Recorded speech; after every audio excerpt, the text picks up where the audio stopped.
días, mi nombre es Lorena Beltrán, soy directora de Cannabis Salud. Good morning, this is Lorena Beltrán, director and founder at Cannabis Salud, the first international cannabis conference to take place in Mexico, since 2017. And today we are very excited to have Mr. I don't know if I'm going to say your name right, and I apologize, Mr. Shlomo Booklin. Shlomo Booklin, yes. Thank you. He is a managing owner at SBC, and he's a consultant at Juicy Fields, which is our title sponsor for our next event, Cannabis Salud Business and Investment Summit, taking place November 18th to the 20th in Cancun, Mexico. Thank you so much for joining us this morning. And we had a few technical issues. That's why we had to record this webinar, which was supposed to be live, but it's okay. The information is the same and it's very important. So welcome, Mr. Booklin. Thank you so much for having me. And yeah, I'm sorry about the technical issues, but like you said, the information it's relevant, and I'll be more than happy to share it with you guys. It's an honor for me to be here, and yeah, we can start. Yeah, definitely. Well, thank you so much. I'm going to read a little bit about you so people know your background. You are a JACP GMP consultant, which is good agricultural practices and good manufacturing practices, not only in the cannabis industry, but your background is mainly in horticultural projects, vast experience in all aspects of horticulture, floriculture, and ornamentals. Through understanding of the horticultural industry, greenhouse management and operations, familiarity with organic and sustainable gardening practices. So I'm going to stop there so you can tell us more about your experience and background in the cannabis industry. Thank you. So yeah, I am originally was born in Israel and grew up in Jerusalem. I studied agriculture many years ago, and I worked on many projects around the world, in Israel, in Australia, in Europe, and recently I live in Canada. I started to grow commercial cannabis, medicinal commercial cannabis about 9 years ago with big companies such as Tilray, MedRelief, and some other big companies here in Canada. And in the past couple of years, I do mostly consulting in Europe on, like you said, GACP, and I work together with my wife. She does the GMP or EU GMP compliance. Yes, we are very focusing on medicinal cannabis. I am not using recreational cannabis, no judgment, but I am focusing on medicinal cannabis only. And obviously compliance is essential. Yeah, definitely. Compliance, traceability, tracking, right, from seed to final products. And we know Israel has always been in the front line when it comes to research and science. And with your background working with plants and now in the cannabis industry, the medical cannabis industry, can you please share with our audience a little bit of how the regulations have been evolving around medical cannabis and what is required? I cannot say around the world because it's not legal everywhere, but in the places that you have worked around medical cannabis regulations. Yes, so yeah, it's a very good point. And like you said, Israel is definitely advanced in a lot of what we call clinical research, where they try to find specific genetics for specific condition. And it's, clinical research takes a really long time with a lot of doctors and clinics and hospitals and things like this. But in terms of regulation, the GACP started probably around 2002, where the World Health Organization set up a GACP standard on how to grow medicinal plant. which is obviously cannabis falls under that umbrella. And this is, the set of rules that been established by World Health Organization. In 2012, it's been revised by EMA, or the European Medicinal Agency. And that's basically the rules that apply today across Europe on how to grow medicinal cannabis, which, again, the main dilemma is that you have on one side a botanical crop, which is cannabis, and on the other side you have the pharmaceutical, I would say, regulation. And the thing is, how do you apply pharmaceutical standard on botanical crop? And basically, you need to have kind of bridge between those 2 points. And the bridge, like, if you look at a normal bridge, there's probably 2 pillars to that bridge. So one is GACP, and the other part of the bridge, or the other port standing for the bridge, is the GMP. So once you apply GACP standard on the botanical crop, you have a product in your hand, which is dry flowers or anything else, that then you can take it into GMP and apply a pharmaceutical standard on that product. So whether you have you sell dry flowers, or you sell oil that been extracted from the cannabis, if you apply both GACP and GMP, you'll end up with a pharmaceutical product that it's good for pharmacy use. Recently, obviously, we all experienced COVID with all the kind of gamification of the COVID and what it did to humanity or in general. And in Canada, you would, especially when we had the lockdown, everything was closed. Like almost everything was closed, apart from supermarket and pharmacies and maybe petrol station. Everything was shut down. But dispensaries for cannabis were open. And people in this industry were really happy because, oh, wow, cannabis is considered to be essential. So yes, I mean, it's good, but this is like what I said, it's a double blade sword, because on one hand, we're happy that we are, that cannabis is considered essential. On the other hand, we should comply pharmaceutical standard. If it is medication and dispensaries should be open because it's essential, like any other medication, we should also comply the same standard of the pharmaceutical industry on the cannabis.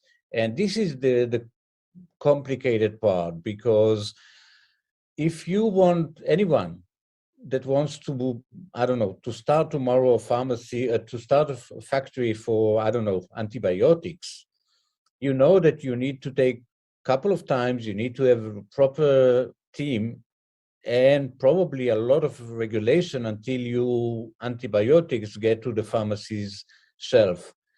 And this is something that people who are considering coming into this industry have to take into account, that it takes you really, really, really long time, and it will take you a lot of money until you are able to actually provide pharmaceutical product. And again, the COVID was a very good illustration of how essential cannabis or medicinal cannabis can be. And like I said, on the other hand, it means that we have to comply with those pharmaceutical standards. And what it means, I mean, the pharmaceutical industry is the most regulated industry in the world. Maybe the aviation is a little bit also, very regulated, but the pharmaceutical is definitely the most regulated industry in the world. Every country has its own Ministry of Health, and they have all the checks. They have to, to do all the checks before your product is allowed to be on the shelf in the pharmacies. And I definitely support it. I don't want to take a medication that my doctor prescribed me without making sure that it's safe, without making sure that it's actually effective. And I don't want to take a product that the side effect will cause me more harm than what I'm trying to solve. Correct. Yeah. Well, thank you for sharing that information. I have a question. In your opinion, don't you think maybe cannabis as the plant? Because in some countries like the United States, Canada, I think Israel too, you can take the flower as medicine. In other countries, you cannot take the flower. You have to manufacture an end product derived from the plant, right? So I don't know. For me, when you have an end product that's been formulated and that goes through clinical trials, then I can call that a pharmaceutical product. But when you have the plant in its natural form, sometimes I believe there's so many restrictions around it when it's just a plant. And for example, in Mexico, plants can be considered herbal remedies or a herbal medicine, right? No, and I totally agree with you. And again, if we're talking about Europe, obviously there are many countries in Europe, and some of them from different regions have restricted. But if we're talking about Germany, Poland, Czech Republic, and other countries in Europe, you're allowed to use the cannabis in its original form to relieve whatever you have a condition that it's you want to treat. If you look at most of the state in the United States that allow the use of cannabis, they have a list of maybe 15 to 20 conditions that you can use cannabis in its original form as dry flowers to smoke or vape to use it. But so I definitely agree with the fact that you can definitely use cannabis in its original form. However, still, when you do grow that medicinal product, you have to comply with medicinal pharmaceutical standard. No offense meant, but if I take a medication, whatever it is, I want to make sure that it's been done in a clean place and not on the floor of the fish market in Jakarta. I mean, because again, if I use it for, I don't know, I don't want to. There's no point to me to smoke cannabis and relieve my depression, but causing myself a lung cancer because that cannabis is not really, been sprayed with the wrong chemicals or been fed with the wrong fertilizer, etc. So there should be a couple of standard on how to grow, and that's basically what I'm focusing. I cannot really speak about the restriction that different countries pull, because again, it's not my decision. My role is strictly on how to grow it to meet the pharmaceutical standard. Excellent. And in your experience, how do you think Latin American countries such as Mexico can apply these rules and regulations in the cultivation part, when Mexico has been the largest grower in the world and we have thousands, millions of hectares of cannabis, psychoactive cannabis outdoors? How do you regulate that? Well, again, regulation, thank God it's not my job. But again, I will tell you something that it might be shocking to you. Canada is definitely not the right place to grow cannabis. I mean, we are definitely one of the first industrial country that definitely moved ahead. The first country in the G7 that legalized cannabis. But in terms of growing, it's not the right place. We have winter 7 or 8 months a year. It's cold. The electricity is extremely expensive. Labor is extremely expensive. And we don't grow mango in Canada. We don't grow ananas or pineapple in Canada. So why would we grow cannabis? It doesn't make sense in terms of growing. Definitely places like Mexico, where you have abundance of sun, you have abundance of soil. The soil is very fertile. The climate is awesome. I mean, definitely Mexico has a huge potential in terms of growing very, very good product. It doesn't mean that you don't have to comply with a pharmaceutical standard, but if you comply with a pharmaceutical standard, your potential is way, way bigger than Canada. I mean, most of our tomatoes come from Mexico. When I go to the South supermarket in Toronto, the tomatoes are mostly coming from either Mexico or Los Angeles. So it should be the same in terms of botanical crop.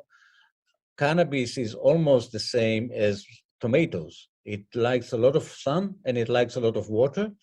So the foundation of the fundamental principle of growing should be, quite favorable to grow it in Mexico. I don't refer to the regulation. This is not my call. But in terms of growing, yes, you have immense potential to do it on a really, really good quality. Thank you. And I have another question. What factors do you have to consider in order to comply with good agricultural practices? Maybe just mention a few when it comes to cannabis. So again, people who wants to look, they can go to the EMA or European Medicinal Agency, and there is a quite explicit list of things that you have to comply. But basically, to make it very easy for us to understand, the GACP, you can divide it into 4 different groups, which is sanitation, which is definitely like, common sense. Quality is again like common sense. Production, which is the whole production, and record keeping. So those 4 elements are the key. Like I said, sanitation is really straightforward. You don't want to grow your product or medicinal product on the floor of the fish market somewhere. Quality means the same thing, that to make sure that the potency and the quality of the finished product is standing within the parameters that we comply with. Like I said before, if I want to smoke cannabis to relieve my depression, I don't want to cause myself, lung cancer because it's been sprayed with and it has a residue of some toxic pesticides. So again, that, like I said, cannabis quality and sanitation is very straightforward. You have to keep record of your production from the beginning, as from your mother room, the cutting, the growing, harvesting, just basically record keeping on your inventory and how many plants you do, what you do to them, what you spray with them, and obviously comply with the with the list of approved chemicals. But as long as you have those 4 elements, you're good to grow. It's not, I would say, rocket science. It's very straightforward, and it's basically common sense. I mean, every grower in Mexico or anywhere else that grow tomatoes have to comply with food safety, which is the same, almost similar standard, that you're not allowed to use certain chemicals or certain sprays or certain, herbicide or pesticides X amount of days before your tomato get to the market. So it's very, very similar. Like I said, it's not rocket science in terms of thing, but what takes a long time for the product is the regulation, the standard, and to make sure that the quality, the final product is meeting the quality standard. That's again, like I said, basically makes sense, similar to my expectation when I go to buy antibiotics in the pharmacy. Have you worked with tracking systems on the cultivation? Yes, of course. There's a lot of tracking system around the world. I work with a couple of them, and I don't want to use that platform to mention few, but there are a couple of them. I want to say two things about it. Tracking system, it's mostly because cannabis is considered to be a controlled substance. So you need to have a tracking system that tracks how many plants you have, how many grams you produce, how many kilos you produce, how many product you sold, who sold it to, and where it is, because it's considered to be a controlled substance. Similar to what any other pharmaceutical companies do when they have, I don't know, antibiotics. They have a record of who bought that lot and what.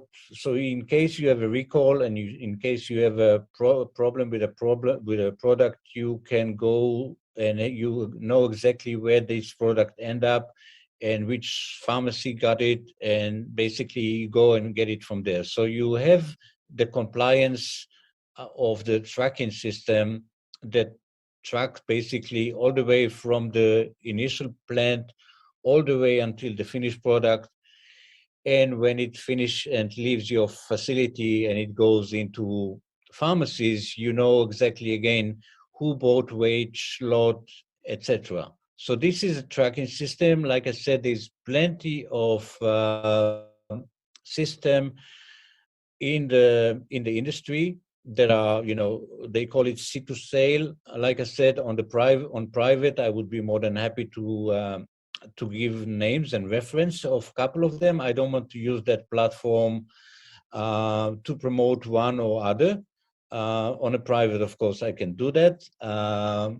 But there are a couple of systems that basically are, like I said, seed to sale tracking system. It's essential to have it. Like I said, if I look back at the 4 elements of the GACP, I said record keeping. The record keeping is the quarter at least of that all pie, or quarter of that pizza, and you need to have that tracking system in place. Well, thank you so much for this information. It's so interesting, and I know our audience will have so many questions, especially growers. In Mexico right now, we have a medical cannabis regulation. We haven't been able to cultivate yet, even though the regulation establishes that we can grow for research purposes and also grow in order to have an end product that falls into 2 categories: pharmaceuticals and herbal medicine. Both of this type of products need clinical trials. But we haven't even been able to start research in the cultivation part because the regulations are not clear when it comes to the seeds, certifying seeds or importation of seeds. So we are on standby right now until we have those regulations very clear, so we can start doing research, which is very unfortunate, not being able to do research in a country like Mexico, where we have been growing this plant for so many generations, so many years, right? Yeah, no, I definitely understand, and I definitely can echo your frustration, because in this respect, like I said before, you have immense opportunity to do it, and to do it really good on good quality. There are other countries. I don't want to, if I'm talking about Europe, then of course Germany, Poland, and Czech Republic. If I'm talking about Canada, of course it's across Canada. If I'm talking about the state, it's probably around 20 to 25 states that already legalize it to some form or another. Uruguay is coming along. Colombia is flourishing. I have a lot of projects in Colombia that I follow. Like I said, Uruguay is coming along. There's other countries that are jumping on it. Australia, of course, is also coming along with that. So it's only a matter of time until the local authorities will realize that, if they don't act on it fast, they're basically going to lose the train. Again, I might talking to to people that are already convinced, but we're not operating in vacuum. I mean, the rest of the world moving forward, Israel, Europe, Canada, Australia, Colombia, Uruguay, and the rest, Uganda, Zimbabwe, South Africa, to mention few, they're all moving forward. And I think that Mexico also should get their act together, sooner than later, because you have the potential to be world, dominant in this respect, because just as you dominate the tomatoes industry, the flowers industry, you have abundant sun, you have abundant water, you have fertile land. People are very, work hard on the agriculture sector. I mean, like I said, every day that I go to the supermarket and buy food, half of it comes from Mexico. So of course you have all the potential to step up to the potential, and it's up to the regulator to fill up the gap and fast. And we're going to close with that. Thank you so much for sharing those words. Definitely the government needs to jump on this train. The industry is here. It's growing. It's not going anywhere. And we need regulations in order to protect people's health, right? And it's the responsibility to take action. So hopefully we see those regulations more clear and more open for Mexico, Latin America, and the rest of the countries, because this is a plant that's healing people, that's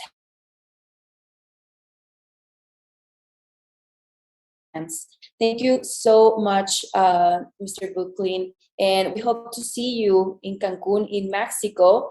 If not, representatives from Juicy Fields will be at this event in person from the 18th to the 20th of November, Cancun, Mexico, to speak more about these subjects, to talk about all the subjects that are super relevant right now in the global cannabis industry, especially now that Mexico is opening up the doors for this emerging industry. And we are super happy and excited to have experts like yourself sharing in person with our legislators, investors, business owners, growers, health professionals.